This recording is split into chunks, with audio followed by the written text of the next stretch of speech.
Vous savez, en français professionnel, bien parler, ça ne suffit pas toujours.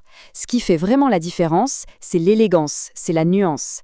Alors, on va voir ensemble comment maîtriser cet art de la diplomatie en réunion, un art qui va vraiment asseoir votre crédibilité.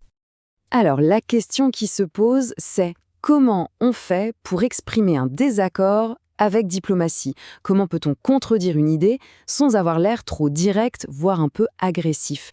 C'est une compétence, mais tellement essentielle, surtout quand le français n'est pas notre langue maternelle. Allez, on plonge tout de suite dans le vif du sujet avec 3 phrases très concrètes. Ok, premier outil, la nuance. L'idée, c'est que plutôt que de rejeter une proposition en bloc, eh bien, on va l'adoucir, on va l'affiner un petit peu. Vous allez voir, c'est une approche bien plus constructive et surtout collaborative. Et là voilà, cette fameuse phrase, toute simple. Je nuancerai un peu ce point. C'est tellement élégant, vous ne trouvez pas? Ça signale un désaccord, bien sûr, mais ça montre aussi que vous avez écouté, que vous avez vraiment réfléchi. En fait, on ne ferme pas la porte, non, on l'entrouvre juste un peu pour laisser passer une autre perspective. Et là, regardez bien la différence d'impact. Si vous dites « je ne suis pas d'accord », c'est frontal, ça peut même créer un conflit. Par contre, avec « je nuancerai un peu ce point », tout de suite, ça invite à la discussion. Ça préserve l'harmonie du groupe. Franchement, la perception de votre intervention, elle change du tout au tout. Et voici un exemple parfait de comment l'utiliser. Regardez bien, on commence toujours par valider la personne en face. Je comprends votre analyse. Et seulement après, on introduit la nuance. C'est une super technique pour s'assurer d'être vraiment écouté. Allez, on passe à notre deuxième stratégie. Cette fois, l'objectif, c'est d'ouvrir la porte à d'autres possibilités.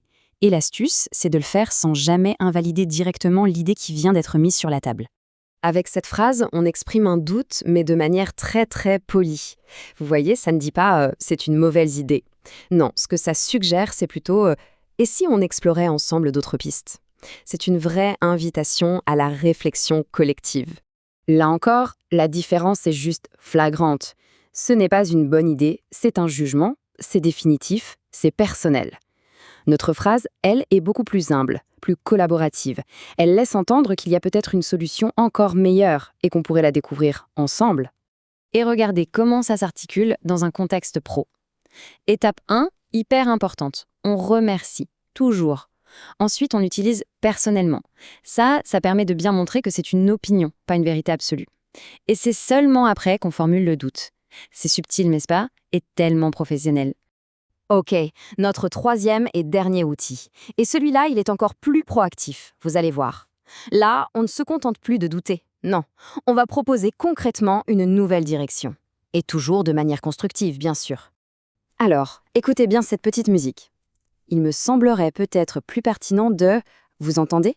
Le conditionnel, semblerait, et le petit mot peut-être. Eh bien tout ça, ça adoucit la suggestion de manière incroyable. La clé, c'est qu'on propose, mais on n'impose jamais rien. Ici, le contraste est vraiment puissant. Si on dit « ce n'est pas comme ça qu'il faut faire », c'est directif, ça casse la discussion nette. Alors qu'avec notre version élégante, on se positionne simplement en proposant une suggestion. Une idée comme ça à considérer parmi d'autres. Ça change tout. Et voilà, l'application parfaite. C'est une petite masterclass de communication en fait. On commence par valoriser l'idée de l'autre. Votre idée est intéressante. Et ensuite, seulement ensuite, on propose une redirection. Mais une redirection constructive. Ça, c'est la marque d'une très très bonne intelligence relationnelle. Alors, ce qu'il faut bien comprendre, c'est que ces phrases, ce ne sont pas juste des petites astuces linguistiques. Non, c'est bien plus que ça. En fait, elles construisent activement votre image. C'est votre signature professionnelle. Donc, si on devait retenir l'essentiel, ce serait ça. D'abord, bien sûr, la grammaire, c'est la base, mais ça ne suffit pas. Ensuite, la nuance, c'est ça la vraie marque de votre crédibilité, de votre maîtrise.